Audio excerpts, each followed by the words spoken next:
بسم اللہ الرحمن الرحیم۔ السلام علیکم ورحمۃ اللہ۔ عزیز طلبہ، امید ہے کہ آپ سب خیر و عافیت سے ہوں گے۔ سبق نمبر 181 اور اس سبق میں ہم شروع کرتے ہیں باب الفوات کو۔ باب الفوات میں صاحب ہدایہ حج کے فوت ہونے کی صورتیں ذکر کریں گے کہ کن صورتوں میں حج فوت ہو جاتا ہے، اور جب حج فوت ہو جائے تو پھر اس کی اگر وہ فرض حج ہے تو یا یہ کہ نفل ہے لیکن اس کو شروع کر دیا اور شروع کرنے سے وہ لازم ہو گیا تو پھر اس کی قضا ہے، اور قضا کیسے کرنی ہے، کب کرنی ہے، اس کا طریقہ بیان کریں گے۔ اسی طریقے سے عمرہ سے متعلق ذکر کریں گے، چونکہ عمرہ جو ہے وہ فوت ہوتا نہیں ہے کیونکہ اس کا وقت پورا سال رہتا ہے، تو اس کے اوقات ذکر کریں گے اور اسی ضمن میں عمرہ کا طریقہ بھی بیان کریں گے۔ باب الفوات۔ من احرم بالحج فاتہ الوقوف بعرفہ حتى طلع الفجر من یوم النہر فقد فاتہ الحج۔ کہ آدمی نے حج کا احرام باندھا لیکن اس سے وقوف عرفہ فوت ہو گیا، جو حج کا رکن ہے، اس کے بغیر حج ہوتا نہیں ہے، یہاں تک کہ یوم نہر ذو الحجہ کی فجر صبح صادق طلوع ہو گئی، اور یہی وقت تھا وقوف عرفہ کا جس کے اندر یہ وقوف عرفہ ہو سکتا تھا۔ فقد فاتہ الحج، اس صورت میں اس کا حج فوت ہو جائے گا۔ لما ذکرنا ان الوقت وقت الوقوف یمتد الیہ، جیسے کہ وقوف عرفہ کی بحث میں ذکر کیا گیا تھا کہ وقوف عرفہ کا جو وقت ہے وہ صبح صادق یوم نحر کی تک ممتد ہوتا ہے۔ علیہ ان یطوف ویسعی ویتحلل، اب کیونکہ حج تو فوت ہو گیا ہے لیکن اس نے تو احرام باندھا ہوا ہے، احرام سے نکلنے کا صحیح طریقہ یہ ہے کہ افعال عمرہ کرو اور نکل جاؤ، اور اس لیے پیچھے جو احصار کا ذکر کیا جس میں افعال عمرہ کرنے کی اس کو اگر یعنی گنجائش نہیں تھی، وہ حرم میں نہیں تھا، تو اس صورت کے اندر ہم نے کہا کہ پھر ہدی بھیجنی پڑے گی، دم اس کا بدل ہے۔ تو فرمایا کہ اب اس کے اوپر لازم ہے کہ وہ طواف کرے، سعی کرے اور حلال ہو جائے۔ وَيَقْضِ الْحَجَّ مِنْ قَابِلٍ، اور اگلا حکم یہ ہے کہ آئندہ سال پھر حج کی قضا کرے گا۔ لا دم علیہ، اس صورت میں اس کے اوپر دم نہیں ہے کیونکہ یہاں پہ وہ صحیح طریقے سے حلال ہوا ہے، یعنی طواف اور سعی کر کے۔ لقول علیہ السلام من فاتہ عرفۃ بلیل فقد فاتہ الحج، اس سے عرفہ وقوف رات کے اندر اگر فوت ہو جائے اس کا، یعنی مطلب ہے کہ ان کو تو اس نے کیا نہیں ہے، رات کو بھی اگر فوت ہو گیا ہے اس کا حج فوت ہو گیا ہے۔ فلیتحلل بعمرۃ، عمرہ کے افعال کر کے وہ حلال ہو جائے۔ علی الحج من قابل، آئندہ سال سے اس نے حج کرنا ہے۔ دارقطنی میں یہ روایت موجود ہے حضرت عبداللہ بن عمر رضی اللہ تعالی عنہ سے، اور یہ روایت اس طریقے سے ہے کہ من وقف بعرفات بلیل فقد ادرک الحج ومن فاتہ عرفات بلیل فقد فاتہ الحج فلیحل بعمرۃ وعلیہ الحج من قابل۔ والعمرۃ لیست الا الطواف والسعی، عمرہ کی تو بنیادی یہی دو ہی فعل ہیں، طواف اور سعی، تو لہذا وہ کر کے حلال ہو جائے۔ ولأن الاحرام بعد ما من عقد صحیحا لا طریق للخروج عنه الا باداء احد النسکین، فرماتے ہیں کہ احرام جب ایک دفعہ صحیح طور پر منعقد ہو گیا، احرام باندھ دیا اور اس نے ایک دفعہ نیت بھی کر لی، احرام باندھ دیا، تو فرماتے ہیں کہ اب اس سے نکلنے کا کوئی اور راستہ نہیں ہے سوائے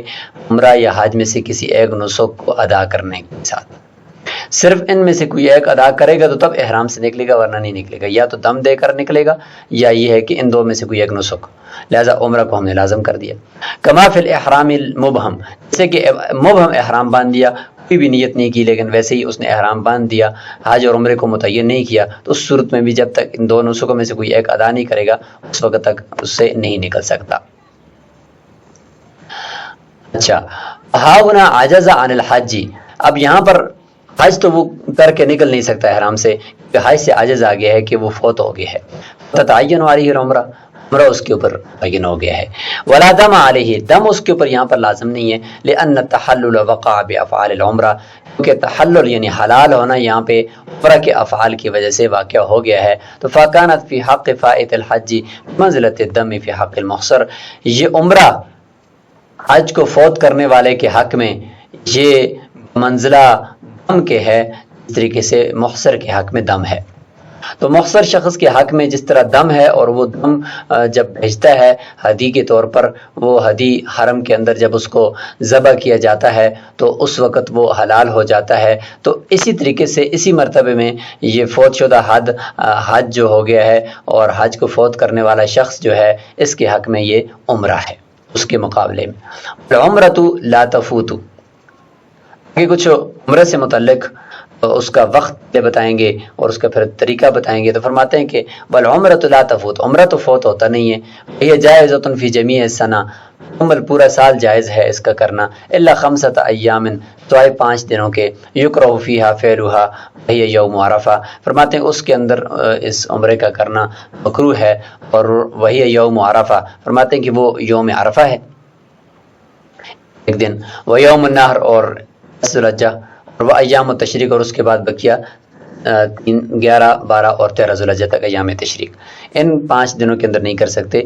اس کے علاوہ باقی سب دنوں میں عمرہ کر سکتے ہیں، کیونکہ یہ دن صرف حج کے لیے ہیں۔ لما روی عن عائشہ رضی اللہ عنہا انہا کانت تکرہ العمرۃ فی ہذہ الایام الخمسہ، وہ پسند فرماتی تھی ان 5 دنوں میں۔ دوسرا یہ کہ ولأن ہذہ الایام ایام الحج، یہ حج کے دن ہیں، فکانت متعینۃ لہ، یہ اسی کے لیے متعین ہیں حج کے لیے۔ وعن ابی یوسف رحمہ اللہ،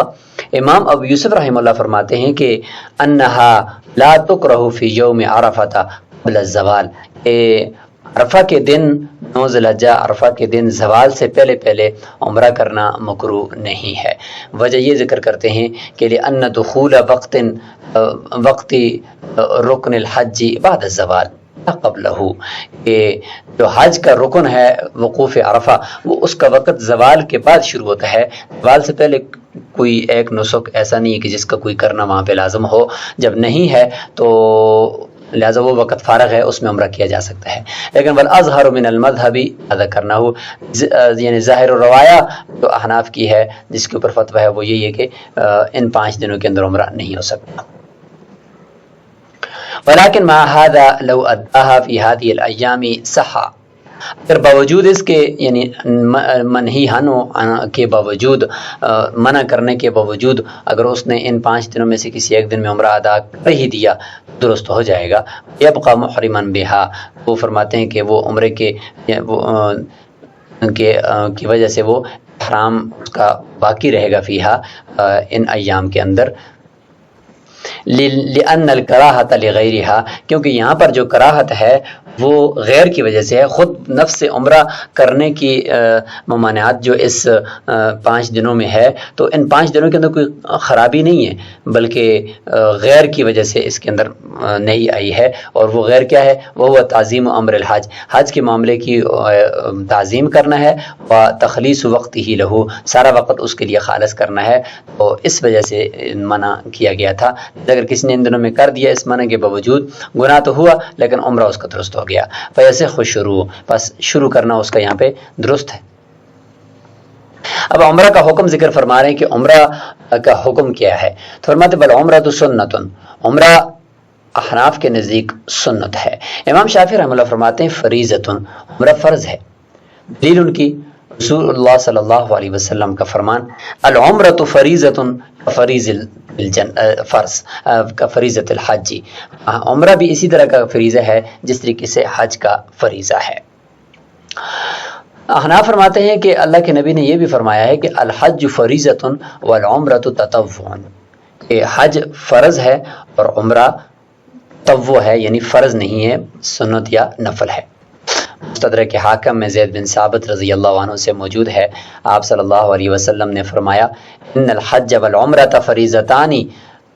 لا یضرک بأیہما بدأت، یعنی یہ امام شافعی رحمہ اللہ کا مستدل ہے کہ رسول اللہ صلی اللہ علیہ وسلم نے فرمایا، اور احناف کا مستدل جو ہے وہ مصنف ابن ابی شیبہ کے اندر موجود ہے، حضرت عبداللہ بن مسعود رضی اللہ عنہ سے موقوف روایت ہے، مرفوع نہیں ہے، کہ الحج فریضۃ والعمرۃ تطوع، اور اسی طریقے سے بعض روایات میں مرفوع بھی ہے، جیسے کہ یہ حضرت ابو ہریرہ رضی اللہ تعالیٰ عنہ سے ہے کہ قال رسول اللہ صلی اللہ علیہ وسلم الحج جہاد والعمرۃ تطوع۔ عقلی دلیل احناف کی کہ وَلِأَنَّهَا غَيْرُ مُوَقَّتَةٍ بِوَقْتٍ، کہ عمرہ کسی خاص وقت کے ساتھ متعین نہیں ہے کہ اس وقت کے اندر کیا جائے. تتعدى بنیت غیرہا، اور عمرہ کی نیت کے علاوہ حج وغیرہ کی نیت سے بھی عمرہ ادا کرنا درست ہے. ما فی فائت الحج، جیسے کہ جس کا حج فوت ہو جائے تو اس کے بعد اس نے عمرہ کی افعال ہی کرنے ہیں لیکن عمرہ کی نیت سے نہیں کر رہا ہوتا، صرف افعال عمرہ تو کر رہا ہوتا. دیکھو عمرہ ہی کر رہا ہے لیکن افعال عمرہ کرنے کے ساتھ نیت نہیں ہوتی تو عمرہ بھی ہو جاتا ہے اس کا اور وہ اس سے حلال بھی ہو جاتا ہے. وہذہ امارۃ النفلیہ، وقت کا مقرر نہ ہونا، کسی اور نیت سے ادا ہو جانا، یہ تو نفل کی علامت ہے. وتاویل ما رواہ، امام شافعی رحمہ اللہ نے جو یہ روایت کی ہے العمرۃ فریضۃ کفریضۃ الحج، اس کی تعویل ہم ذکر کرتے ہیں کہ انہا مقدرۃ باعمال کالحج، کہ اس کے بھی وہی اسی طرح کے اعمال ہیں جس طریقے سے حج کے اعمال ہوتے ہیں، یعنی اسی طرح کے تک کا طواف کرنے اور اسی طرح کی صحیح کرنی ہے جس طرح حج میں کی جاتی ہے. یہ مطلب ہے اس روایت کا. اذ لا تثبت الفرضیۃ مع التعارض فی الاثار، فرماتے ہیں کہ جب آثار کے اندر تعارض ہو، بعض روایات میں عمرہ کو فریضہ کہا گیا، بعض میں جو ہے عمرہ کو تطوع کہا گیا، جب تعارض ہے آثار کا آپس میں تو اس کی وجہ سے فرضیت ساقط ہوگی. فرضیت اس طرح ثابت نہیں ہوتی، فرضیت کے لیے تو قطعیت ہونا ضروری ہے. قال القدوری، امام قدوری رحمہ اللہ فرماتے ہیں کہ وہی الطواف، عمرہ کے اندر جو اعمال ہیں وہ بتائے جا رہے ہیں، ایک تو طواف ہے، سعی اور دوسرا سعی ہے،